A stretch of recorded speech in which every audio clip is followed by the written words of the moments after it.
Hi, my name is Noel Davis with World Composting, and today we're going to do an update on our Urban Worm Bag version 2.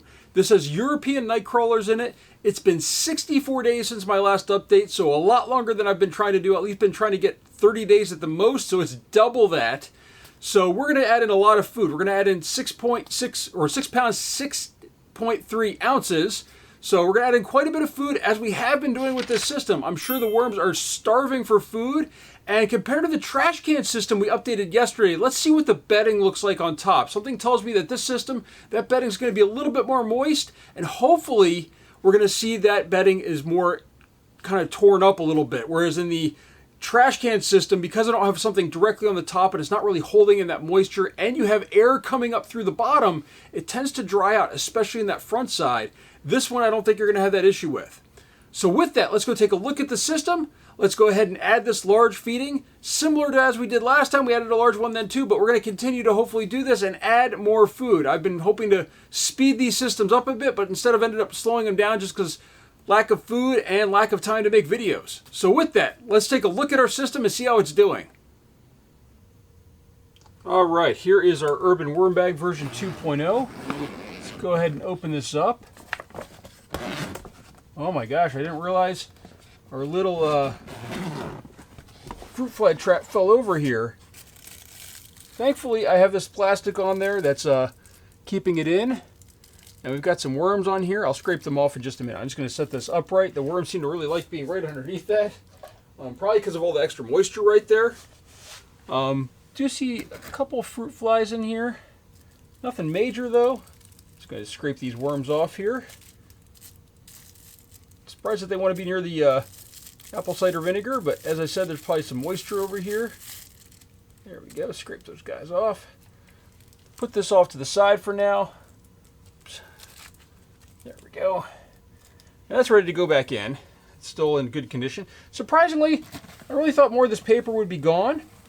I thought this would be, it's a little bit dry compared to what it should be to be able to be eaten. It needs to be, moist because the worms do need moisture. And actually the entire system looks a little bit more dry than expected. But let's see how it is food-wise. Okay, let me just zoom you in here a little bit. There we go. So if we dig right here in this corner, let's just see. We still have some of our corn cobs here. And I'm not sure what this is. This is probably some sort of plastic maybe. Maybe not. I don't know. Oh. Feels a little plasticky. I'll leave it in there. I think this is a tea bag. Maybe it just takes longer to break down. But I don't know. I thought that these would have broken down by now for tea bags. But we still got our corn on the cob here. Very soft though. This corn on the cob on this side. It's been hollowed out a little bit.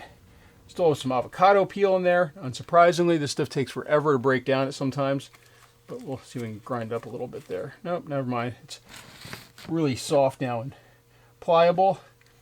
Avocado pit. So I'm not surprised that this is, oh wait, look at that. This can break right open here. Just break that open, leave that in there. Another corn on the cob. Again, this is a little bit dry. I'm not surprised I'm not finding too many worms in here. Let's just see. Oh, here we go. They're all over here. Right where this right where the vinegar solution was, right below that bottle. I bet there's a lot of worms over here because there's probably a little bit more moisture since it was holding it in so close to the soil.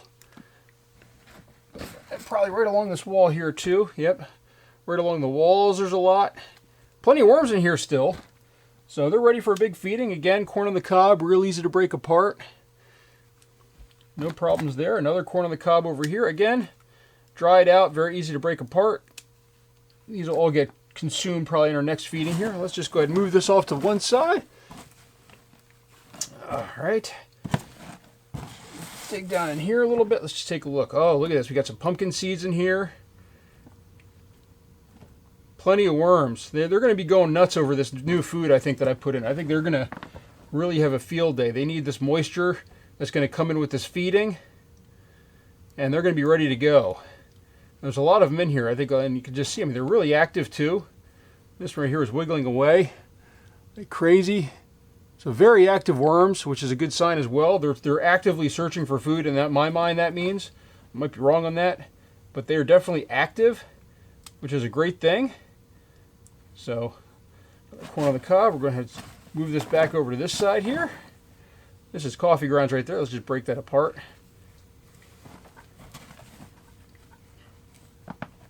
All right. So as you can see right here, nice, really good soil that comes out of here. I mean, you can see this just looks phenomenal. It just flakes right apart. And you can just see it really looks nice. Plenty of worms. Again, all the food pretty much gone in this system. Just really some cardboard left and a few of those really tough nuggets such as the corn, avocado. That's normal stuff to be seen in here. So overall, they're doing a great job. We're going to go ahead and cover this back up. Now, as I said, it is a little dry in here. So I think what we're going to do is we're going to go ahead and add a spray over this system here. So I'm just going to take off my glove. We're going to spray some water on top here. This isn't meant to be like a massive watering. It's just to kind of get this wet before we put this stuff in that we're going to put in. You know, and what this is going to do, just make sure all this cardboard has a little bit of moisture and it's not absorbing moisture from anything else. And that way it has a chance to run down in here. I'm going to need to refill this container soon, I think. But we're going to just add some moisture. Help this system make sure the worms can move up into the food source and everything, just in case this food source is a little bit dry. I thought this would be a little bit more moist in here, but it is winter. We've had some cold spells. We did have a really cold snap at one point, and the house got really dry, so I'm not surprised that these are a little bit dry, all these systems. That's probably also why, even though I saw a couple of fruit flies in here, I didn't see them flying around because it was chilly in here at one point. So there we go. Got that water on there. Now let's go ahead and put on our food. And again, we're adding 6 pounds or over 6 pounds of food. So let's go ahead and drop this in here. Make sure we get everything out. Oh, the corner's dented in, that's all. Thought I left the food in there, but it was really just dented the corner. All right, one more. Let's just spread this out one first. Okay, we got broccoli, got banana peel and carrot. We've got some clementines, more carrot, coffee grounds, and apples. A little bit of lettuce in here as well. So, again, a good mixture of stuff. We've got a couple, looks like we have a couple full clementines in here. So we've got a couple big ones in here. I know we had some that went bad before we ate them. Coffee grounds, some tea grounds. I thought we had a third clementine in here, but maybe not. Okay, but that's a small feeding, it looks like, from that container. So hopefully this other one, this other one's going to have a massive, massive feeding here, because we had something that went bad, surprisingly, in our house. And when I say bad, I just mean they didn't taste good. That is this entire stack of bananas right here. So my wife threw this in here. For some reason, these were absolutely horrible bananas. They never ripened, and they tasted just absolutely horrible. So you can see we haven't opened up one of them. They never ripened, never were good. It was like they were rotting without the cover ever showing. This is the color that they were. This is this green color, and they looked like they were very, very not ready to eat, and they were well past their date. Now the only problem is that these are not opened up. I'm very curious to see how long it's going to take these worms to get in there, and that's why this was so heavy. These bananas, these are full bananas pretty much. So they have a lot of weight, and they should have a lot of moisture in there too. Since we never ate the banana fruit out of them. So look at that. It looks like a fairly sparse feeding, really. In fact, you know what? No, we'll leave it at this. These bananas are going to add a lot of food. Hopefully, we'll be able to break in there and open them up. I don't think I'd be able to break these open by hand. Now, these are frozen solid. I can't imagine. I would need a machete or something to cut these apart. So they're going to stay here like this. We're just going to leave them in there. And what we're going to do, though, is we are going to add some more crushed crab and eggshell. So I'm just going to go ahead and grab that. I'm going to put my mask on, though. Always wear a mask when you're doing this. With this crushed crab and eggshell, I'm just going to dump a bunch in here. I believe in using grit in my systems, although, as I've said in the last video, I don't think it's needed. I know in my first systems I did not use grit at all. But I do believe in adding some grit, especially with citrus, just to help it out a little bit. All right, now we've got our cardboard. The top is a little dry there on that cardboard. It didn't mix up very well this time. The bottom's very moist. This is pre-soaked, by the way, in my BTI mix. I just have a bucket off to the side with BTI. I dump the water in here.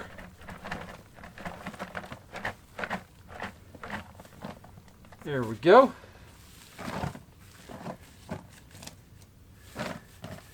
This is just to add a nice coating on top. It looks a little dry, even though I did add a lot of water to it. Didn't absorb as much as it normally does, I guess.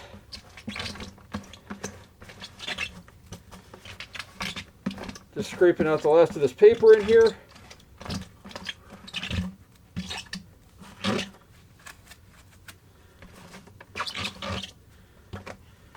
And there we go.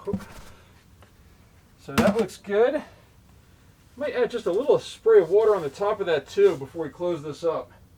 For some reason this paper looks a little dry. At least some of it does, which is surprising. I mean, I dumped in quite a bit of water in that system, or that container with the cardboard, but I just want to make sure that we've got a lot of water in here. I'd hate to have this dry out. And it is winter time here, even though we've had some fairly warm weather and then some freezing cold weather. It's actually pretty humid in my house right now, in like the 40 to 50% range compared to what it normally is this time of year at near 20%, and I'm desperately trying to get humidity in the air. There we go, that should be good. All right, and that's it for this update. We're going to go ahead and put our little thing back in here, our container to catch any fruit flies. We'll put it on this side this time. We'll just kind of shove it in that corner. Hopefully it stays there and doesn't fall over. But that's it for this update. System, even though it's been 60 plus days, it's still doing really well. So if you need to know whether you can leave your system for a couple of months, yes you can. And they'll be there fully when you get back. So thank you for watching. If you have any questions, please let me know. Or comments, let me know down below and let me know what you think. Thank you for watching.